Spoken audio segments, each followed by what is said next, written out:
I was very ambitious, like very driven. I was like, I want to be a professor. Like, what do I have to do that? And, I won the awards. I published the papers. I got the grants. Like, I did all of the things. I was an expert in early childhood emotion perception development. Like, that's what I did. And then for me to just hard stop, be like, okay, now I'm gonna go like build medical devices for orthopedic surgery and start from the bottom again. Mm-hmm. Like, that's still really hard for me, where, I could have gotten a master's degree. I could be a manager right now.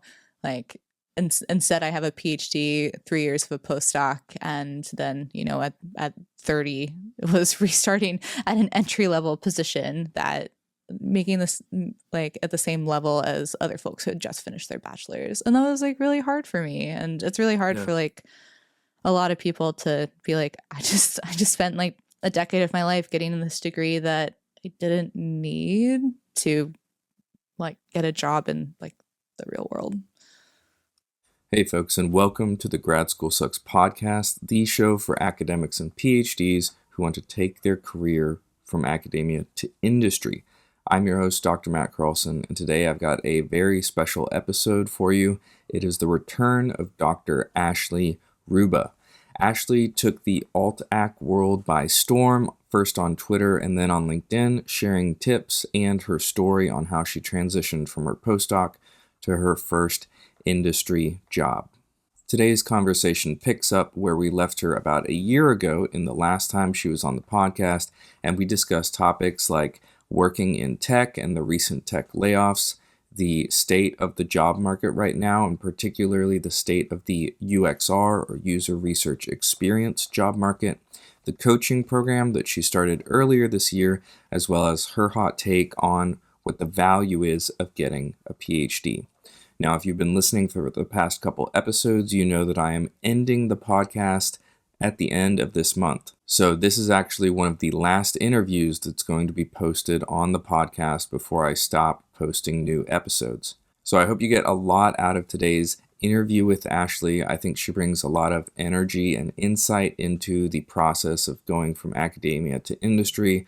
I have got a lot of links in the description covering everything that we talked about in the episode, so please click the description and check out the links there for anything that we're chatting about.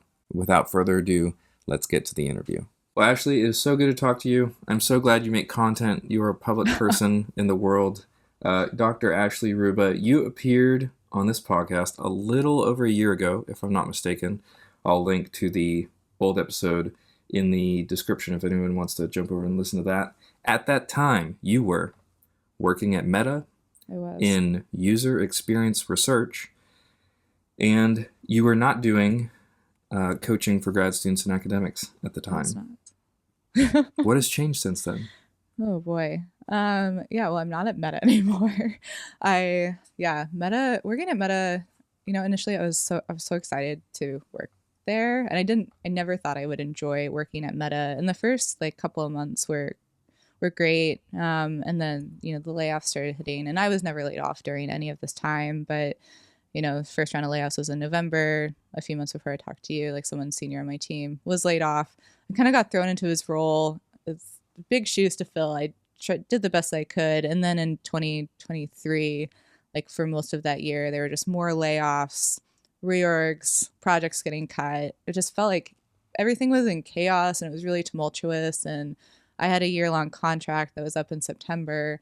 Usually contracts are renewed another year. It kind of became unclear, like, if it was renewed, how long it would be renewed for. It didn't seem like there was a path for me to convert to full-time, which there was before. And the instability of it all really reminded me of academia. And I'm like, this is not why I left academia. I left academia so I could find like more stability in a career at a place where I could at least like stay for a long time, and I wouldn't be on these temporary contracts like I was as a postdoc and as a grad student. And so then the story goes that in May of last year, I posted on LinkedIn about the layoffs, and I was just kind of like annoyed with it all. I'm like, I don't know if I'm gonna be at Meta long term. And my now manager, Jonathan, who I had connected with a few months prior, commented on my post, and he was like, yeah, layoffs are coming for big companies, smaller companies more room to grow, like more stable. I'm actually hiring right now. And I was like, oh, that's interesting. And so I sent Jonathan a DM and I was like, hey, like, what's up with this? Like, what's up with your team? And then one thing led to another. And then now I work at this company called Arthrex. And we are a medical device company. We're based in Florida, but I work remotely in Seattle. And we build medical devices for orthopedic surgery. And so I am on the digital enabling technologies team.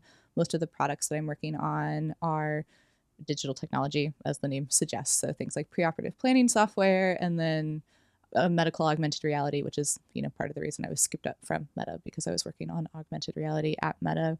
But then we also dip our hands in all kinds of other products. So I realized over the past few years that I really like working on products that you can hold in your hands as opposed to digital products like software.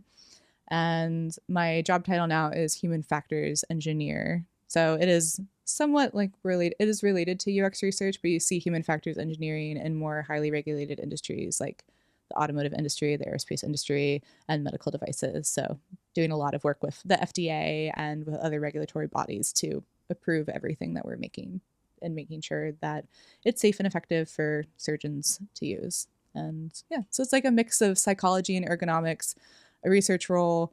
And yeah, it's been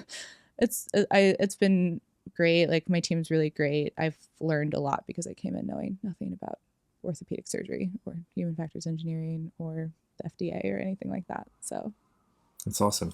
That's awesome.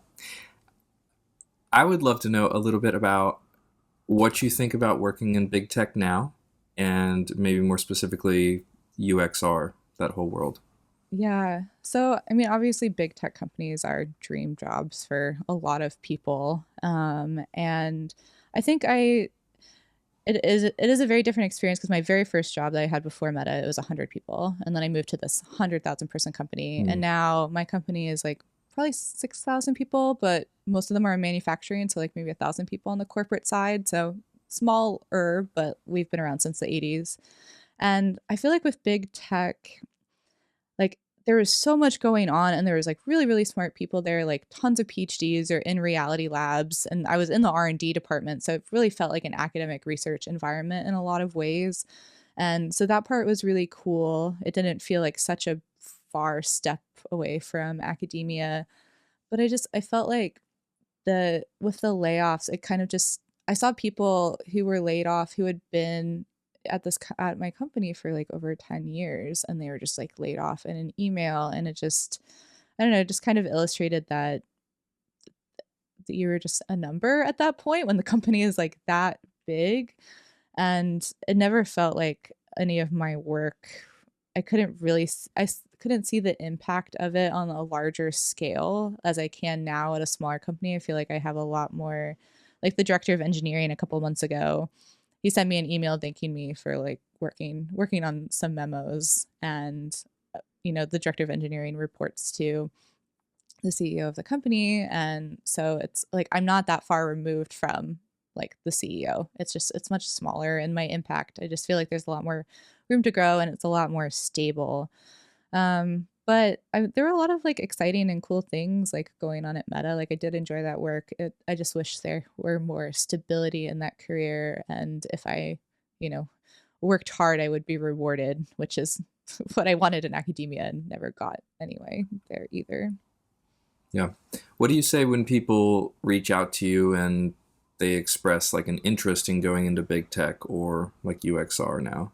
Yeah, I think big tech is fine if like you want to aim for that. I think a lot of people, the reason like I accepted this contract at Meta is I was like I knew even if I didn't stay there for the long term, I'm like this is going to open a door for me, and it did. Like that, like I can't tell you how many people where I'm introduced at my company and they're like, oh yeah, Ashley used to work at Meta, and they're like, ooh, Meta, and I'm just like, it's not that great.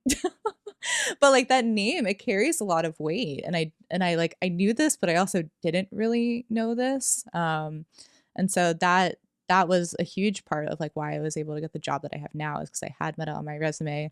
So I don't think that like if people like want to work in big tech, like that's totally like up to you. And but there are a lot of other like smaller companies that I think you can have more ownership and more stability in. In terms of UXR, I hear this a lot from folks, like especially like PhDs, because I think it was a lot easier a few years ago to just like move into UXR with essentially no experience. And with the layoffs, that is just not the case anymore. And I know a couple of people who have managed to pivot into UXR, but they've been maybe volunteering for a year, like, which you can do, like you can volunteer, you can freelance, like you can gain experience, but you just have to acknowledge that you're competing with people who have been laid off, who have years of experience at big tech companies. And if you're a PhD with no experience competing against these folks, like it's pretty obvious, like that you're not going to be selected because you just don't have the experience. And will the job market even out at some point? Like probably, but it's similar to academia, I think, where professors, 20 years ago, like, yeah, you could have gotten a job with maybe a publication. And now, I had 15 first author publications and that did not guarantee me a job. So it's just, the field is just getting more competitive. And I think people just have to accept that. But I think that's like, it's hard for PhDs to accept that, especially ones who have like more qualitative research experience, because UX was like a thing that gave you it was a career path, like a very lucrative career path if you had qual research experience and wanted to go that route. But all this is to say, it's not impossible, but it is going to require a lot more work. Whether you want to put in that work is entirely up to you. Like there are other careers that you could pivot into that would be like less of a huge upskill. Yeah. So for those it's mainly qualitative folks that I see who are asking about UXR, and for those qualitative folks, what kind of job paths or different sectors would you recommend looking into? Yeah, there's all kinds of stuff. If you want to do research, I think that's where it gets like a little harder, but there are all kinds of other paths. So I know there's instructional design, you can work at ed tech, training and facilitation, where you're actually essentially like teaching courses or training employees. At my company, we're a medical device company. And so I feel like every week I'm getting like a new training that I have to complete to just, to stay up to date with new regulations or processes and stuff. So we have a whole like training and development team at my company. But then other than that, I've talked to, I guess the short answer is you can do whatever you want. So I have friends with like humanities PhDs who have moved into software engineering. Like, did that require a lot of upskilling? Sure. Like, were they able to do it? Yeah. And, one of them, his PhD is in German language. So I'm like, learning German is probably not so dissimilar from like learning Python. So that leap is going to, make sense to some folks. I know other people who have moved into starting their own businesses, which you can do with any kind of coaching. And like I have too, on the side. I know other folks who've gone into more like writing related roles. So grant writing, or academic editing, or doing marketing you can like do copywriting and marketing for various companies. You can go into like human resources or sales if you like more people facing roles. So all kinds of things that you can do. You don't have to do anything remotely related to your PhD. So I studied babies for 10 years. I'm working in medical devices now. Very different research subjects. The research process is similar enough. The methods are completely different. But I'm leveraging my critical thinking skills, my research skills, my writing skills, public speaking skills. Like that's what I'm using in my current role. And you can apply those to a lot of different things. Yeah, that makes so much sense. And I get the impression when I talk with really any PhD, but a lot of times it's like folks in humanities or folks who are more on the qualitative side, that the only path forward they see is something that matches their CV. Mm-hmm. And I understand, like, pragmatically, we'd all love to get a job as soon as possible when we don't have a job. But I think there's also like an emotional component of like the sunk cost of all the time and energy spent accumulating these skills and experiences to not get to like cash in on that, so to speak, in some way feels bad. And like, I get it, but it's at the same time, I'm also like, the world's not changing. Like we have to mold to what the world needs. Yeah. And that was a hard lesson for me to learn, and I'm sure it's hard for other people. But yeah. No, I feel that. I mean, especially as someone like I was very ambitious, like very driven. I was like, I want to be a professor. Like, what do I have to do that? And I won the awards. I published the papers. I got the grants. Like, I did all of the things. I was an expert in early childhood emotion perception development. Like, that's what I did. And then for me to just hard stop, be like, okay, now I'm gonna go like build medical devices for orthopedic surgery and start from the bottom again. Mm-hmm. Like that's still really hard for me where, I could have gotten a master's degree. I could be a manager right now. Like instead I have a PhD, 3 years of a postdoc, and then, at 30 it was restarting at an entry level position that making this like at the same level as other folks who had just finished their bachelor's. And that was like really hard for me. And it's really hard Yeah. for like a lot of people to be like, I just spent like a decade of my life getting this degree that I didn't need to like get a job in like the real world. Yeah, I often get questions of like, when I finish my PhD, I'm going to be 30. Is it too late to start over and go industry? And it's like, I'm about to turn 35 and I started over just a couple years ago. And of course not, it's too late. Like, I don't know. And of course, I know the feelings from that position. Um, but it is so funny thinking about it. I feel like, at least now that we're on the other side, to think back to that time and be like, well, of course, you just start over. You just start Yeah. over, do the next thing. And a year or two later, you're just like, fine. Like, things are fine. Yeah. Yeah. And I think it's also helpful to put in context. Like I actually work with several tenured faculty, Hmm. who have been faculty for 10, 20 years.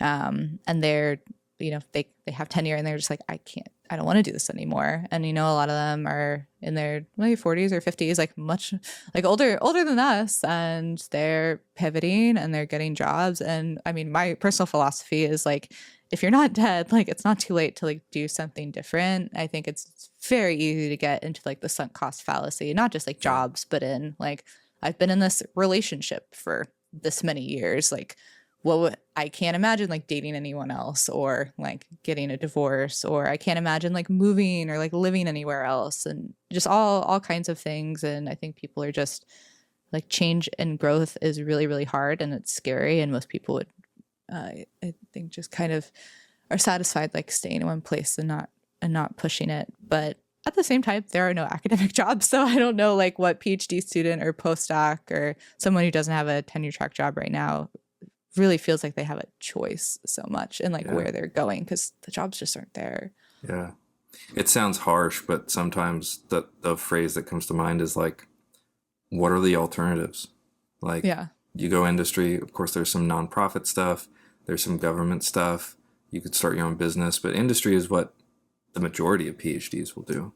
Mm-hmm. Um, Yeah. Yeah. Especially, I mean, it's interesting to, look at NSF data and how it has varied a bit based on career fields. And I think for psychology, it is kind of like what is the scales are tipped, where like more psych PhDs are going into industry than academia, and humanities is kind of like lagging along a bit, but also just enrollments and humanities PhDs have declined in general.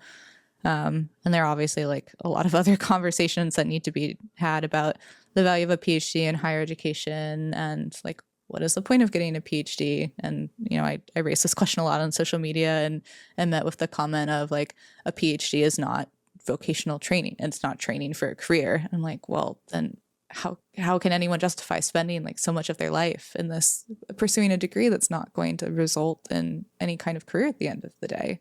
It's just not very practical.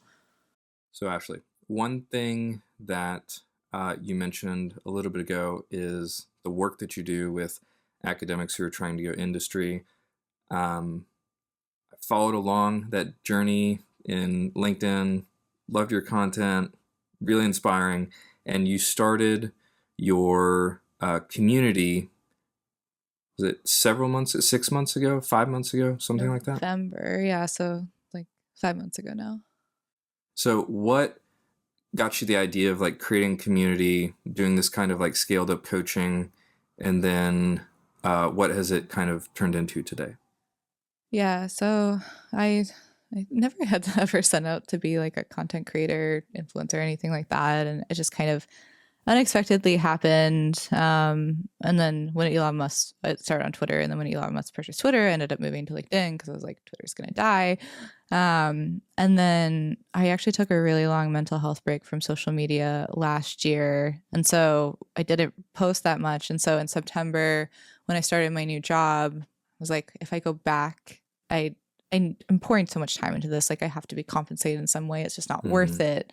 Otherwise, I would just like delete all of my social media. I just wouldn't have it. I would just like go and live my life. So I knew like when I came back and I started creating content again in September of last year that I was going to like monetize it in some way. And what really helped me was I ended up working with Jacob Pegg, so I still work with, and so he helped me put together my program, which is modeled off of a program that I am in, was in of his.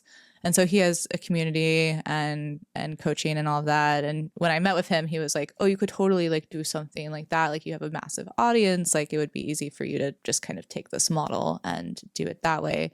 So that is the model that I like tried initially. And so I had 50 people sign up for my first, it was like a 90-day program that I started in November. And then since then, I've had like two other cohorts of 20 people. So I've about like 90 PhDs who've gone through it so far. It's been a lot of trial and error, figuring out like, what do people want? Like, what questions do people have? And also, like, how do I not burn out in the process? Which I think has been Yeah. the hardest question to answer because at the end of the day, like, I have a full time job that I really like. And was meant to be like a side project that just kind of ended up consuming a lot of my free time. So I am in the process of kind of like restructuring and revamping things, but in general, the structure is the same where it is essentially like a 6-step program where it's like the 6 things essentially that you need to do from, deciding what career you want to explore to actually interviewing, where I'm helping people every step of the way through getting on LinkedIn, networking, resumes, um, getting referrals, going through interviews, and all of that stuff. So lots of resources. The community has been really great. I think a lot of people appreciate that they felt really alone in this process, and they're like, Mm. wow, look at all of these other people who are all feel the same way and are all going through the same things. And that's definitely helped folks feel like less alone in the process, even if they're just kind of like lurking and like reading other people's posts and just having other people post their, like, like people are like now starting to get jobs, and I feel like every week someone else is messaging me telling me that they got an offer. So I'm like, oh my gosh, this is like working. Like people are getting jobs, and yeah, I think seeing that it's possible and having the support is really comforting for a lot of folks. That's awesome. That's awesome. And you named the whole kind of endeavor after academia. Is that correct? Yeah. What does that name mean to you? Yeah, I I remember someone like wrote a really mean comment on one of my tweets saying that the fact that I made like my whole online presence about like post academia was very sad. And I'm like, well, I think that just means I'm like really on brand. Mm. But I think for a while, like I said, I had like one of my tweets about leaving academia went viral. And then after that, I was just kind of like creating content because people were asking for my help. And after a while of doing this, I don't know, I was thinking about this idea of like what kept me in academia for so long was the idea that I couldn't imagine what my life would be like after academia. It didn't seem like there was any life because no one was really talking about their life after they left academia. Mm. And so that the original idea was like, well, I'm post academia, I'm after academia, I'm exploring my life now. This is what comes after this chapter that ultimately, like, I don't regret getting my, I don't really believe in regrets. Like, I don't regret in getting my PhD or like having an academic career. That's just kind of like a thing that I did for, a decade. And now I'm in a new chapter and doing this new thing and feel happier and more stable and all of these things. But that's like the genesis of the after academia idea was because, yeah, there's there's academia, and then there's afterwards, and afterwards can be is amazing for like a lot of people. I've met very few people who regret leaving academia. If anything, people I've talked to wish they would have done it a lot sooner than they had. Mm-hmm. Who do you find is interested in your coaching community? What kind of folks do you find get a lot out of it?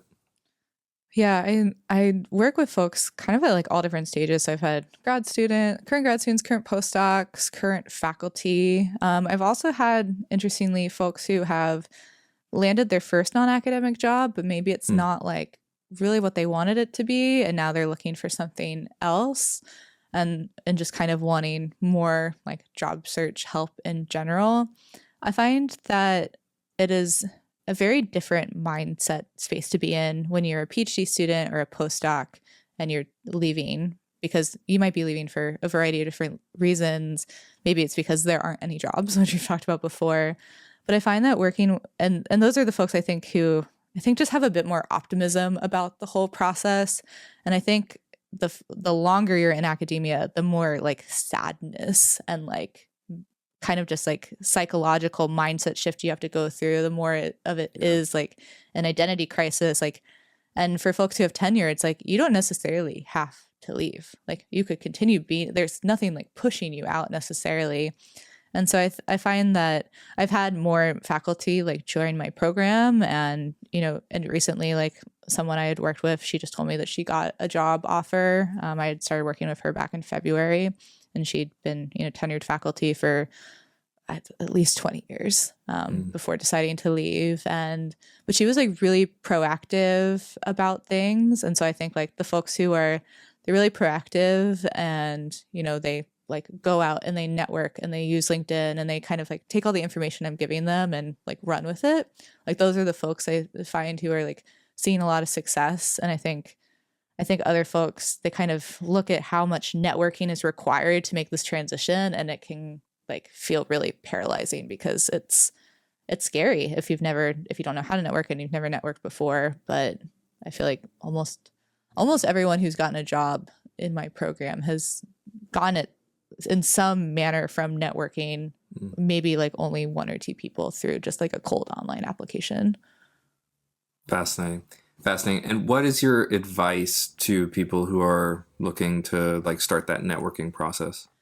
Yeah, get on LinkedIn, obviously, first of all, which lots of academics aren't on LinkedIn. I hated LinkedIn forever. And then I started creating content on LinkedIn. And then I realized that everyone on LinkedIn is really nice, which is such a big departure from Twitter. I was like, oh my gosh, like everyone is so nice and supportive, which people make fun of LinkedIn for that. But that's why it's my favorite social media platform, because everyone is just so nice. And I think what I found is like people really want to help you, especially like other PhDs. So and even in my own job search, like I just started like messaging people on LinkedIn, like people who I didn't know, where I'm like, oh, we have like the same PhD, or oh, we went to the same university, or oh, like we have a mutual connection, like my friend. And that's just the way to network. Also on LinkedIn, if people are active, you can comment on their posts, you can create content yourself. Like creating content was the way that I got on my manager's radar, where he sent me a connection request like several months before he actually had a job open on his team.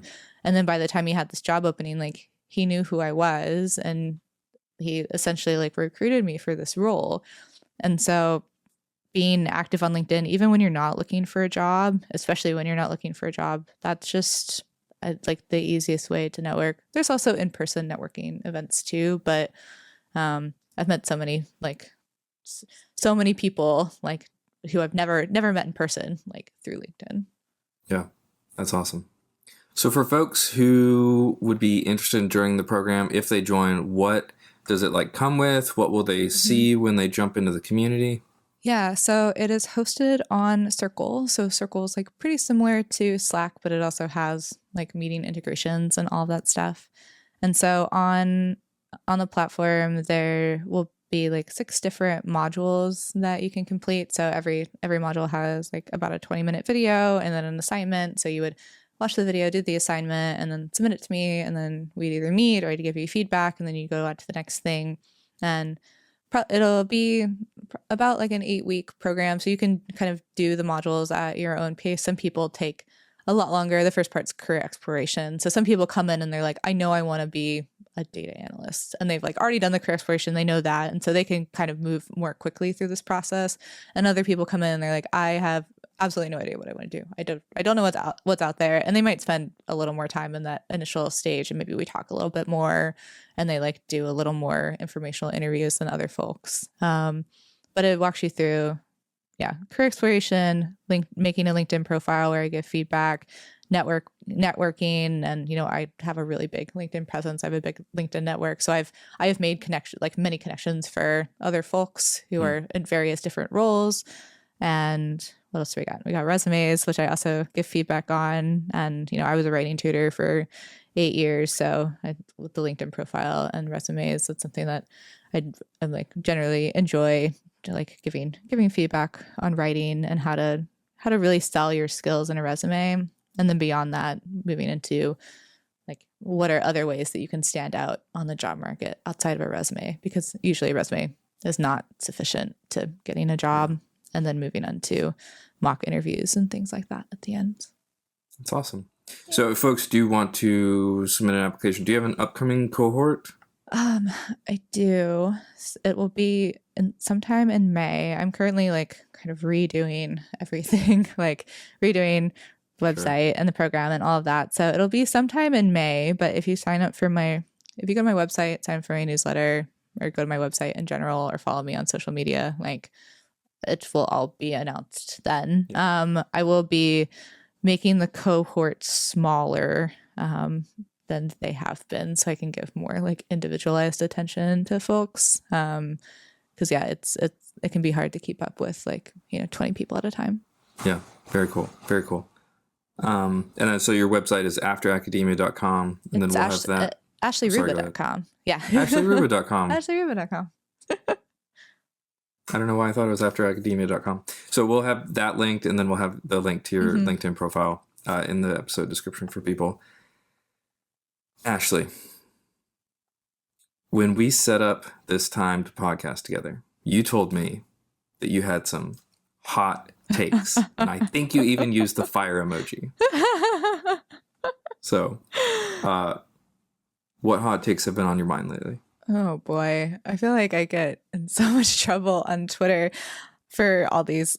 I don't even think they're hot takes. I've thought a lot about, and I mentioned this earlier, like the value of, what is the value of a PhD? Like, is it just a worthless degree that doesn't really like prepare you for anything, and that isn't valued outside of academia? And I think I posted this at some point, and that was very hot take. Because that's the thing, is like most jobs don't require a PhD. Like, yeah, what like less than 2% of the population has a PhD, and like far fewer jobs than that actually require a PhD, unless you want to go into like a research career. Usually it's going to be like life or physical sciences. Like there are jobs that require a PhD, but for mostly they don't. And so yeah, it's thinking like, is there value in like a psychology PhD above and beyond like, I could have gotten a master's in human factors and have this career and been like well trained enough. Like no one else in my department has a PhD. And so I think a lot of people, they don't want to go back and look at 10 years of their life as a waste of time. And so I think that's a really hard thing to wrap your head around. But also at the same time, I think there needs to be more acknowledgement that most people outside of academia who don't have a PhD, they have no idea what any of this entails. And I don't know, I think there's a stereotype against PhDs of being like elitist or like not in touch with reality, and all of this, or overqualified, that needs to be combated. And I wish a PhD weren't like this. I wish like it provided like more training for jobs, but just the state of like higher education, at least in the United States, it's just not like that.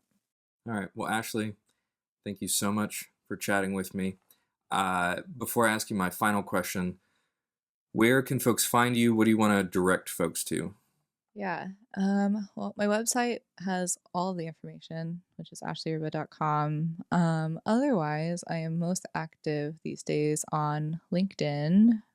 So you can definitely connect with me there. But I'm also on Twitter, not like somewhat, and also on Instagram. But if you want to, you can message me on any platform, but LinkedIn is the one that I like the most and use the most. So you'll probably find me there the easiest.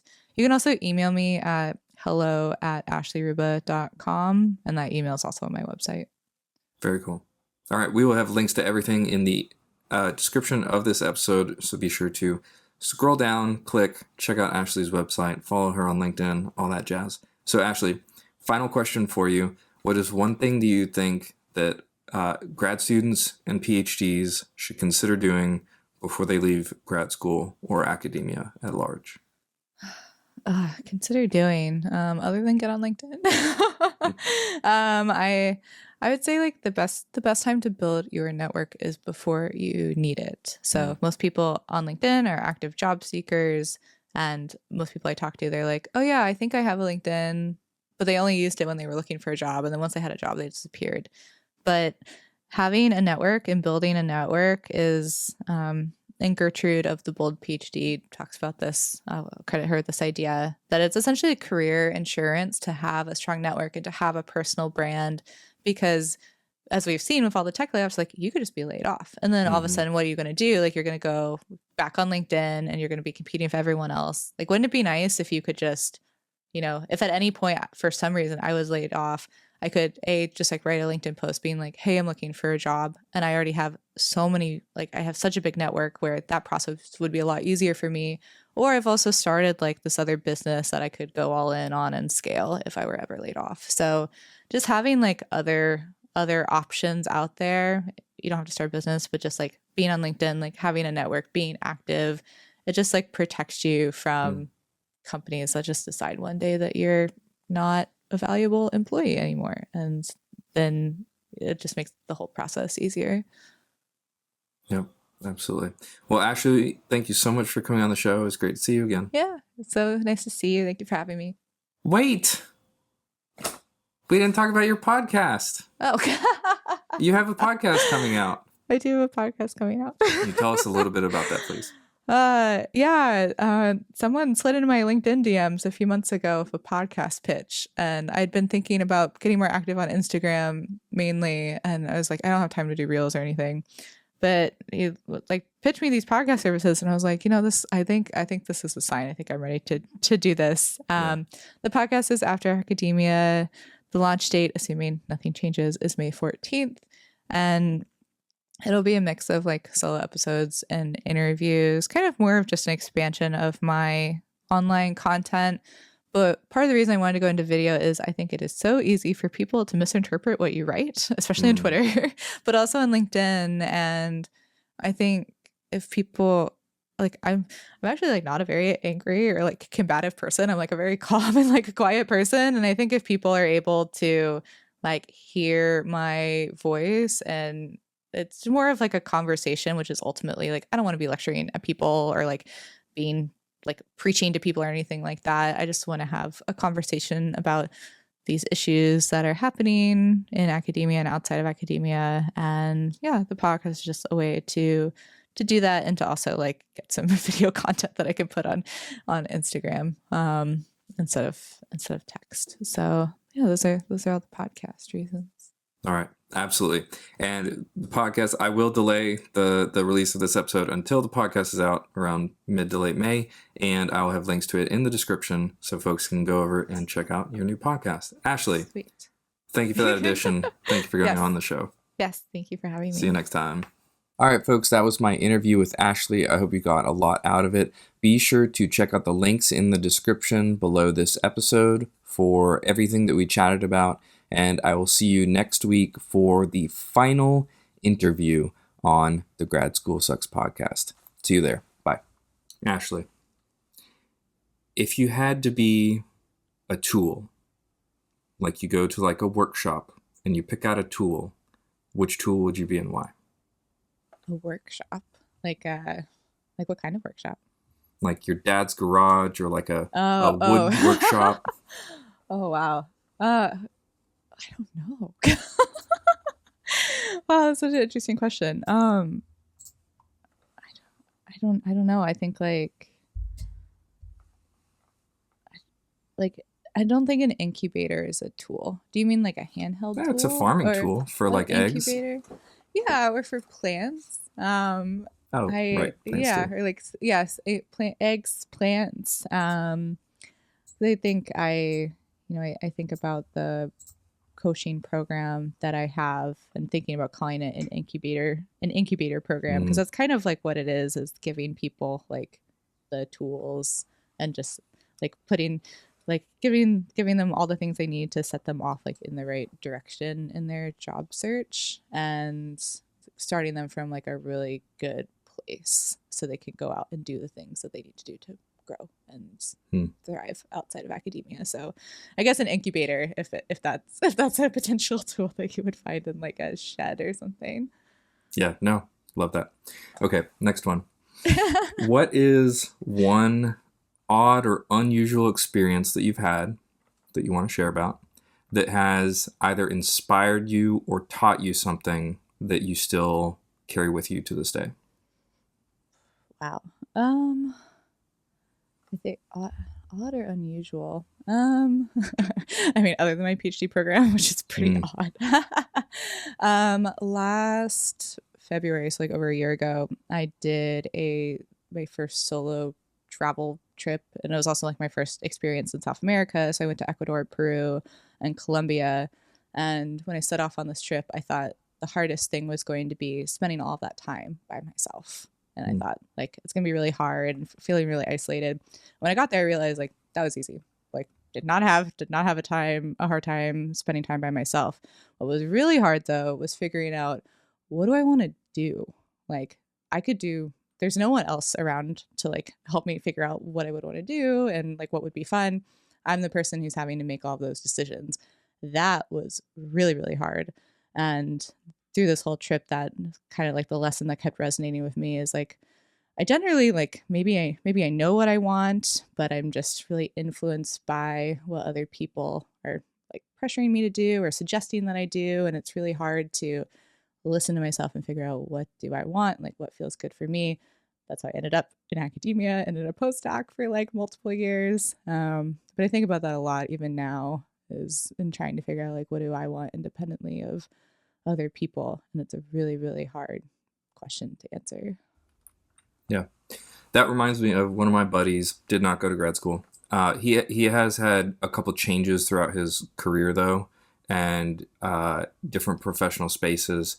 And every year he takes, I think it's 2 days, it might be 3 days, and he just goes to like a cabin in the woods Mm-hmm. and like journals for a while, reads a Yeah. couple books, and reflects on like his path and like what he wants to do differently. He says he gets a ton of clarity out of it, and whenever he talks about it, I feel like I would go stir crazy. But hearing you say it, I'm like, I don't know, maybe something like that would be beneficial.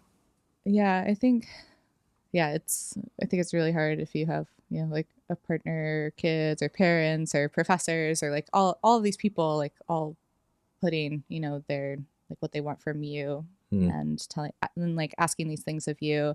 And it's really hard to, you know, I guess like about almost 2 years ago now, I decided I was finally honest with myself about the fact that I didn't really want to have kids. At least like I didn't want to be pregnant, and that was a really hard realization to come to because all the messaging I received for my entire life as someone who has the capacity to become pregnant was like, well, you should have kids. Like, why don't you have kids? And coming to that realization and being like honest with myself was really really hard because of Hmm. all of the pressure that you've I'd been that's been given to me for my entire life.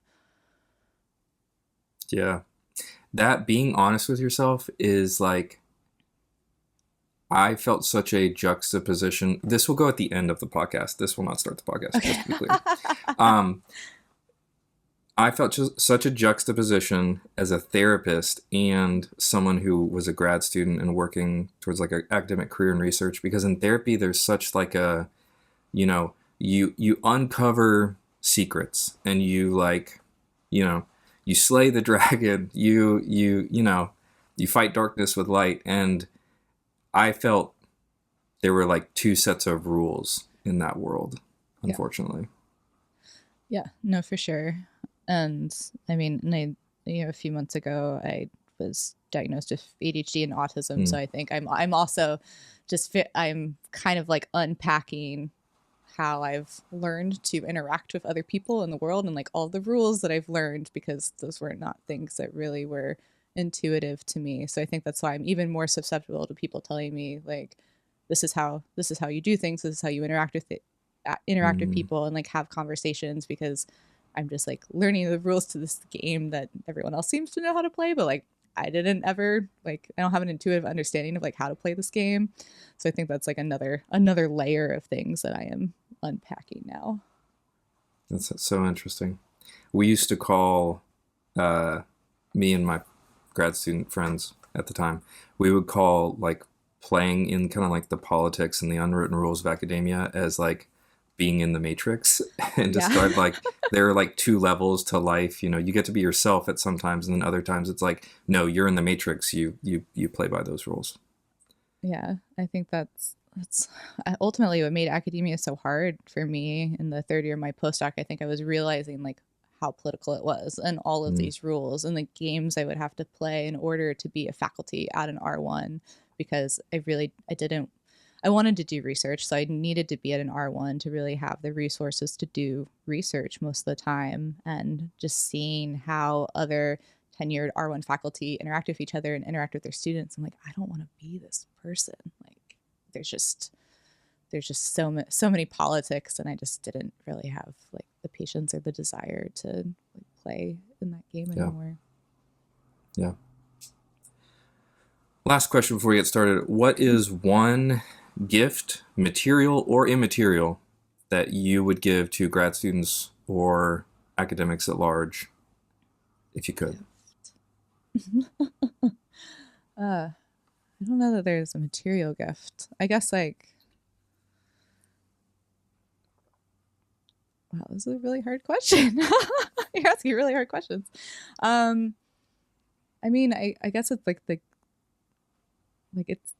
gift is just like the knowledge that it's going to be okay. Regardless of, I have people message me all the time like, should I quit my PhD program? Should I quit my postdoc? Should I like quit being a professor? And one of the reasons I started creating content on Twitter or X initially, and then on LinkedIn was because I didn't really see anyone who had left academia and then was still like seemed happy and like was talking about their life and seemed like they were fine and they weren't a failure and like fell apart or anything like that. And so I guess like the gift is just like the knowledge that at this point it'll be 2 years and a month since my first non-academic job, and I don't regret leaving. And it's never too late to just do something completely different, whether that's career, life, otherwise. Like just it's just gonna be okay. Just figure out like what you want, circling back, which is a very, very hard question to answer. But I think just reassurance and also just validation that academia sucks. Yeah, grad school sucks, academia sucks, and it doesn't have to be this hard, and there's other places where it's not this hard.